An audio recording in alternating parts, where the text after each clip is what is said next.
the first one, socha, which refers to cleanliness.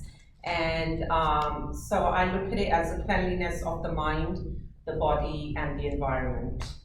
And so when I teach the kids class, I basically ask them to remove their shoes and backpacks and put them to the side. First time they came in, everything's all over the place, and that gave me the idea that this is probably what happens in the house as well. And I figured it's probably causing stress to the parents. So I kind of took it upon myself to let's work with these children on the cleanliness aspect. So the first day, I just took a picture of backpacks and shoes everywhere. Then I started to talk to them about socha, how we have this concept in yoga of cleanliness and the cleanliness of the environment. And so then I say, like, for example, if we look around the room and let's say we look at the backpacks and the shoes, do you think we're practicing socha here? And all of them will be like, no. So I said, how do you think we can do that? They'll all get up and fix their shoes and backpacks. So by the second week and the third week, all the backpacks are nicely stacked. And I've taken a picture of it. And then I'm able to send the before and afters to the parents and say, this is like how I'm bringing about the knowledge of yoga to the children. So that's one example. Second one, personal one, tapas. So tapas, refers to discipline or persistence. And, daily persistence is needed, or daily discipline is needed to progress. So I have made a personal goal for myself. I want to be able to do the splits. And I have also given myself a year to do it. And so I've committed to my own tapas of spending at least 5 minutes on the mat. And I know once I get on the mat, the 5 minutes turns into half an hour. But I know that if I don't commit to that 5 minutes to myself, I won't even get on the mat. So that is the tapas that for myself. Awesome. Okay, so mine is Pratipaksha Bhavna, and that's basically converting every negative into a positive. And what I think of is, when we have a tree that is filled with fruits, and we shake the tree, and then the fruits have all fallen down, what do? We go pick up the fruit that is good, the rotten fruit we throw away. That's how we should be, or take out all the negative, seed that out, and just pick the positive, and make it a habit within yourself to practice that, so that every time you have a negative, you are, turning it into a positive, and then it becomes a habit. Like Amrita was talking about the habit that we create. So that's how, we will develop that habit of getting more positive thoughts. I know the negative is going to keep coming, but how we can immediately, not dwell into that, but move on to the positive. That's So mine is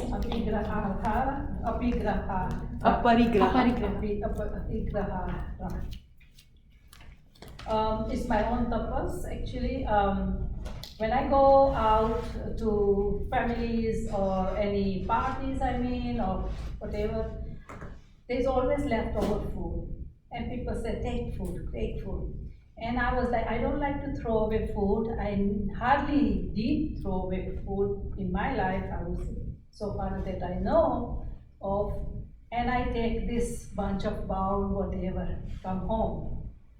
But me by myself, how much is my stomach? So I will eat tomorrow, next day. After 3 or 4 days, then I throw away. So I come with that heavy bag of whatever, and I'm making this effort to bring, my refrigerator is full of this food, and then I have to throw. So anywhere. So I made up my mind that next time I will ask my stomach, am I going to eat? How much I'm going to eat? This much I'll take. If I don't, I won't take. So the question came from Gitaji actually that we will hurt other person with people say, oh, please take food. Correct?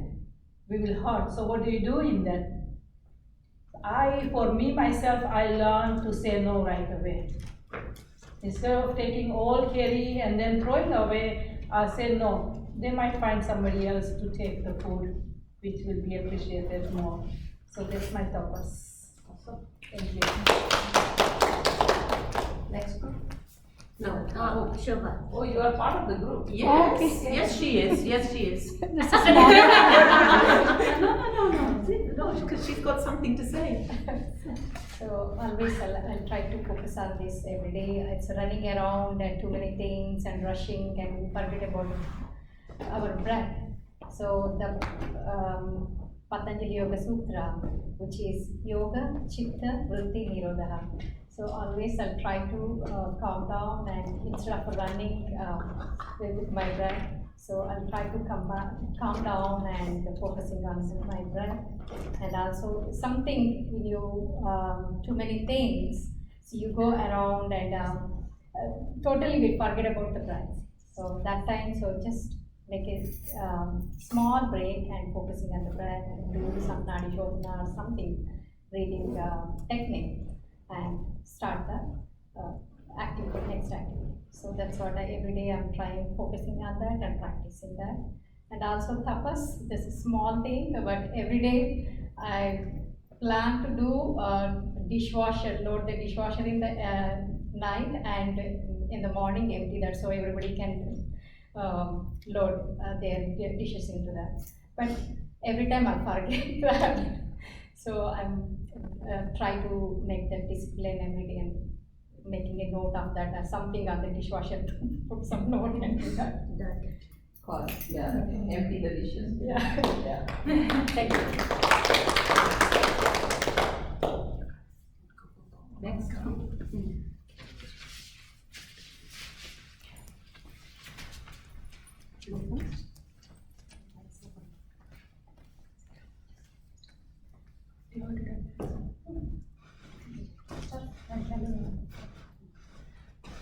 First one we are going to tell is Vikarta Bhadane Pratipaksha Bhavanam. So, Yeah, sure. There is one person which is my loved one.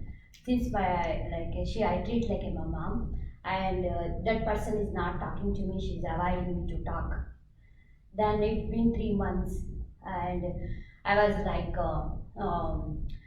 crying myself. Why she's not talking to me? I told my brother. I called my brother.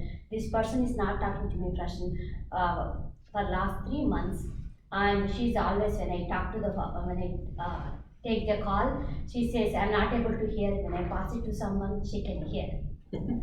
So then I told my brother and I was crying. Then he was like, why you are crying for this small thing? She is the loser if she's not talking to you. And I know you take care of that person very well. And she's losing you. And then after my brother said about that, then I was like, okay, I'm not going to lose anything. She's losing you. She doesn't talk to me. So I stopped talking to her. Even I'm not even coming forward to talk to her. So after a few phone calls, I'm not talking to her, she realized she's missing me. So, and then she purposefully she's asking me. And she knows I'm the good person who can take care of her. Beautiful. Upeksha. That's actually Upeksha. So when you give Upeksha to people, then they will want you. Yeah. And slowly they'll come back to you. and we also thought that Maitri, just before you told us, Maitri, Mudita. Mudita. It's also Upeksha. You are doing all of that, right? Sama, Bedha, that Sama, Dana, Bheda and Danda. Danda. So you need to first reconcile and see if that reconciliation works. Then Dana, see if, giving some carrots is what Dana is. Bheda is giving them some consequences, right? And then Danda is, okay, fine. So yeah, this is upeksha, as well as initially you were trying to practice maitri, didn't work. Then you moved to upeksha, and then next thing is now she wants to talk to you, and now you go back to maitri. Yes. Yeah, Yes. good, very nice. Next one is Desa Bandha Chittasya Dharana. So mainly dharana means concentration, mind's fixation on one point. So there are different techniques to focus, like looking at one object, nothing but Krataka or any other techniques we will be using, and listening to the sounds, which helps to focus. That is called Nada Yoga. So I use the way is listening to some sounds like mantras, Lalita Sahasranam, Om chanting, all these techniques in order to focus. At that time, no other thoughts come into my mind. I'll completely focus. So in order to attain, I'm not good at meditation. In order to attain jhana, that is meditation level, next level. So focus is the dharana is the most important thing, I like to say. I chose Jati Desha Kala Desha Kala Samaya Navichinnaha Anavichannaha. Sarvabhauma Mahavratam. So I chose this because I thought it has a good application, not only to us as yogis here coming from the Indian culture, but it is applicable to anybody, anytime, any place, anywhere. What is applicable? This sutra. What is that sutra? The sutra is Jati Desha Kala. No, which one? It comes after a bunch of sutras, and that talks about. So ahimsa. This is about the exactly. ahimsa, satya, asteya, brahmacharya, aparigraha, yamaha. So those are the 5 yamas, or the as Patanjali says, these are the great five great vows that one can take up to purify oneself before moving on with our practice.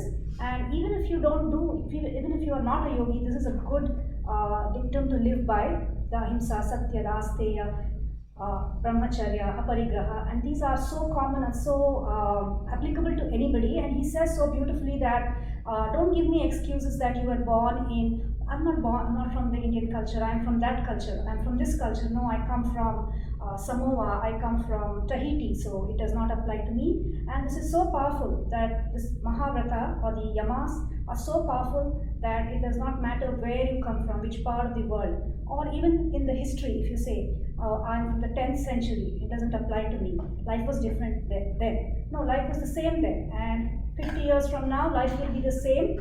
And no matter where you come in history or which place you come from, it's always applicable, and you can take up any one of these as a great vow. And for me, I have taken up personally the one called Asteya, that is not taking other people's property or time, or giving due credit to somebody else's work. So that one I have taken up as a Mahavrata. So that's something that I want to share. Awesome.